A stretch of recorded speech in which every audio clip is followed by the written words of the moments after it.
श्री स्वामी समर्थ. श्री स्वामी समर्थ सर्वांना. अनंत कोटी ब्रह्मांड नायक राजाधिराज योगीराज अक्कलकोट निवासी श्री स्वामी समर्थ महाराज की जय. अवधूत चिंतन श्री गुरुदेव दत्त. हे नामघोष घेतल्यानंतर आपोआप आपल्याला अनुभव सांगण्यासाठी अगदी व्यवस्थितपणे सुरुवात होत असते. आणि नुसतं श्री स्वामी समर्थ म्हणून जर मी सांगायला सुरुवात केले अडखळल्यासारखं होत असतं. म्हणून जयघोष हा पूर्णपणे मस्तपैकी आपल्या मनाला प्रसन्न वाटेल असं घ्यायचा. हर हर महादेव. आई राजा उदे उदे. येळकोट येळकोट जय मल्हार. श्री स्वामी समर्थ महाराज की जय. अनंत कोटी ब्रह्मांड नायक अनंत कोटी ब्रह्मांडाचा नायक यांचं नाव घेण्यासाठी यांचा जयघोष करण्यासाठी आपल्याला कसलंच काही वाटत नाही. व्यवस्थितपणे किती वेळा हे पण येतं. कोणत्याही देवाला दर्शन घेत असताना आता मला तर असं व्हायला लागलंय, कुठं गेलं दर्शन घेत असताना श्री स्वामी समर्थ महाराज की जय, श्री स्वामी समर्थ महाराज की जय हेच तोंडाला येत असतं. जणू काय नरहरी सोनारासारखं आपलं हे झालेलं आहे. ध्यास लागलेला आहे.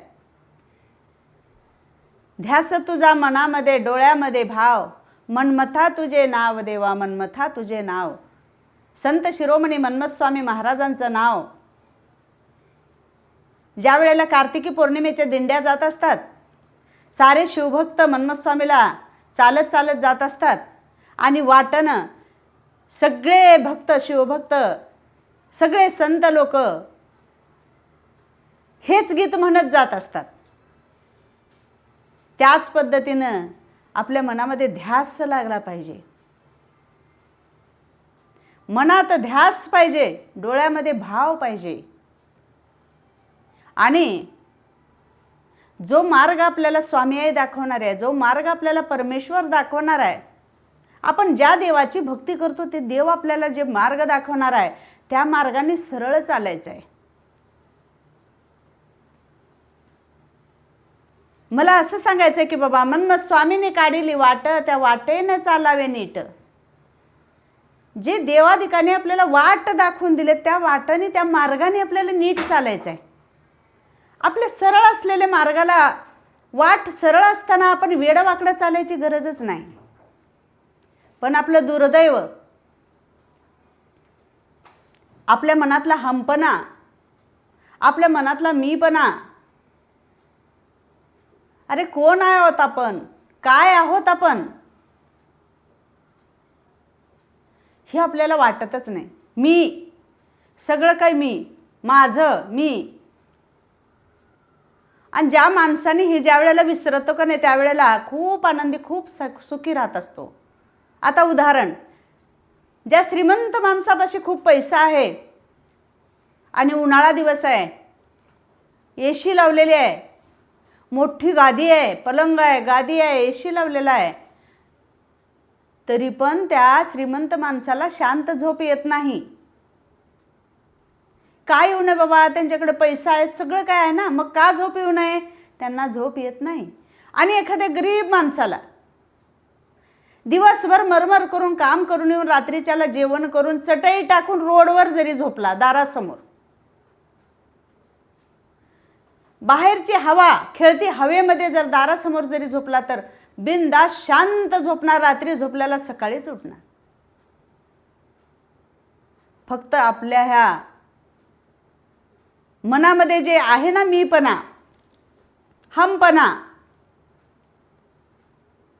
आणि ते माझं आहे, माझा पैसा आहे, मला त्याला राखलं पाहिजे, मी कुठं ठेवलो, मी काय केलो, ह्या संभ्रमामध्ये ह्या विचारामध्ये झोप नाही येत. आणि त्या गरिबाला कसलीच चिंता नाही, म्हणून त्याला झोप येत असते. म्हणून मीपणा काढून टाकून जर आपण कोणत्याही कार्याला लागलो तर आपले कार्य सफल झाल्याशिवाय राहणार नाहीत. मीपणा सोडायचं आहे.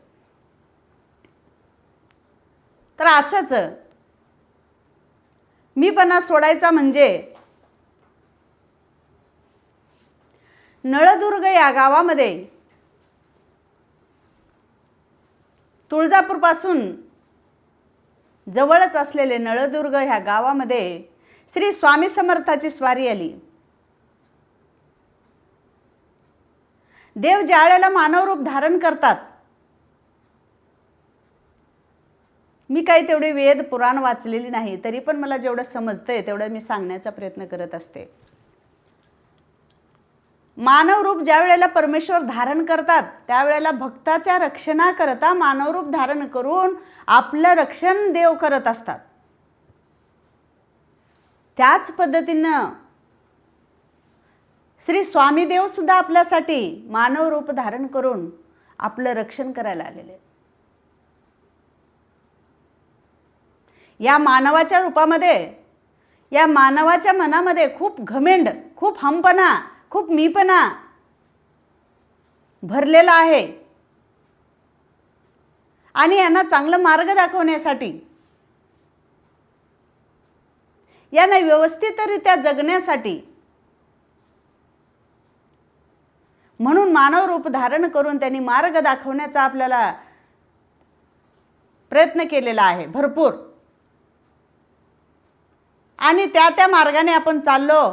ज्याला जायचं आहे, ज्याच्या नशिबात आहे, ज्याच्याकडून करून घेतात स्वामी आई, त्यांनी करत आहेत. ज्याला करायचं नाही ते नंतर का होईना करतील, पण करतील.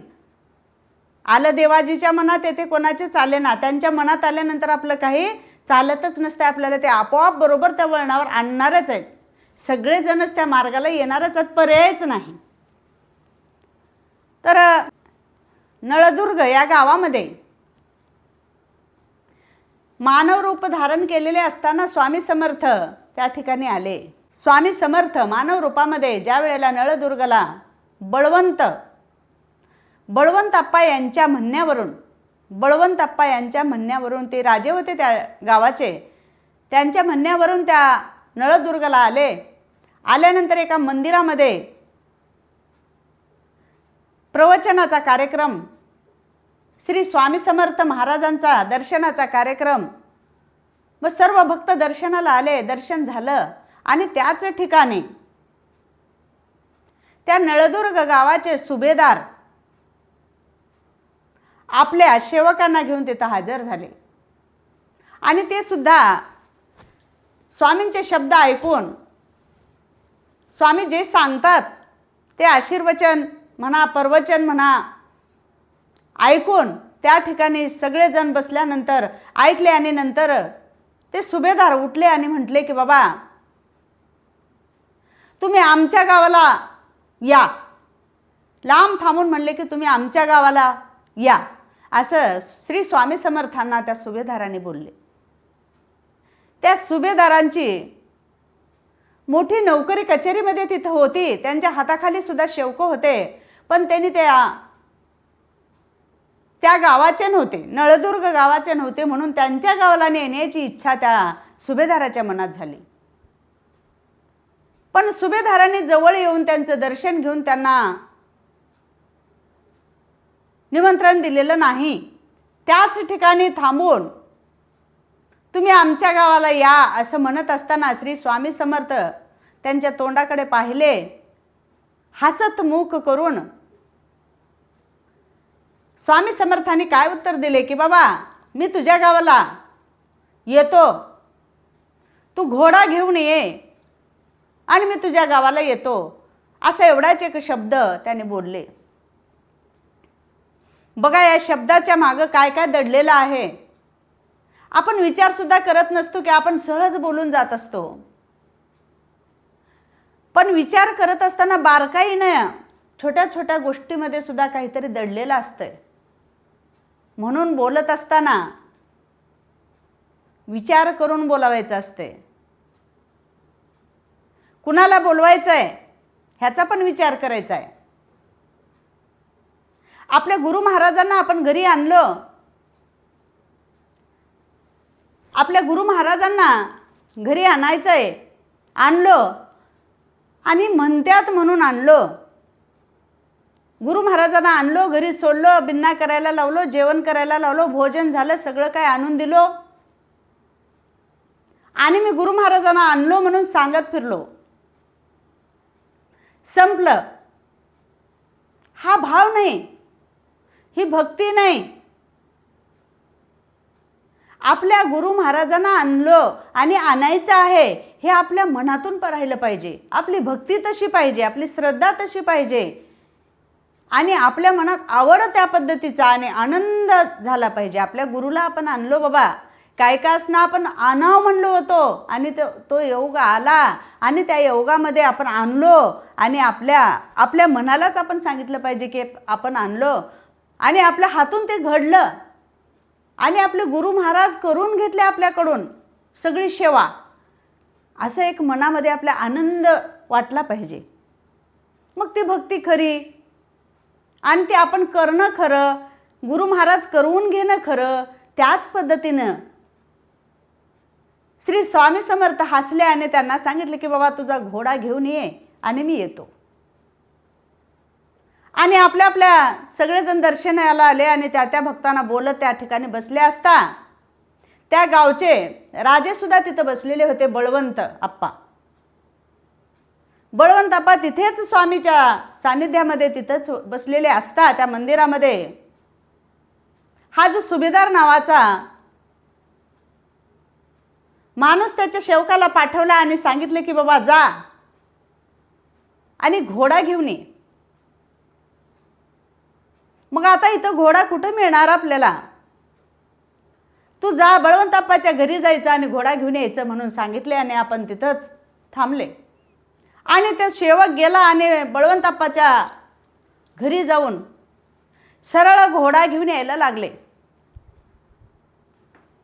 त्यांच्या घरी बळवंताप्पाची आई त्या ठिकाणी वयोवृद्ध त्यांची मातोश्री घरी होत्या आणि त्यांनी म्हटले बाबा हे कोण आहे, कोण घोड्याला हात लावते?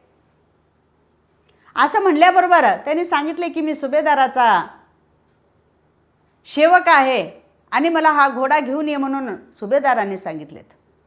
अरे बाबा सुभेदाराने सांगितले असतील पण बळवंताप्पा कुठे आहेत त्यांना विचार आणि घेऊन जा असं मातोश्रीनं सांगितले. स्वाभाविक आहे, कोणीतरी येतंय आणि अनोळखी माणूस घोडा घेऊन जातो आणि ते घेऊन कसं जाऊ देतील? ह्याच पद्धतीने ते घेऊन जाऊ देत नसताना सुद्धा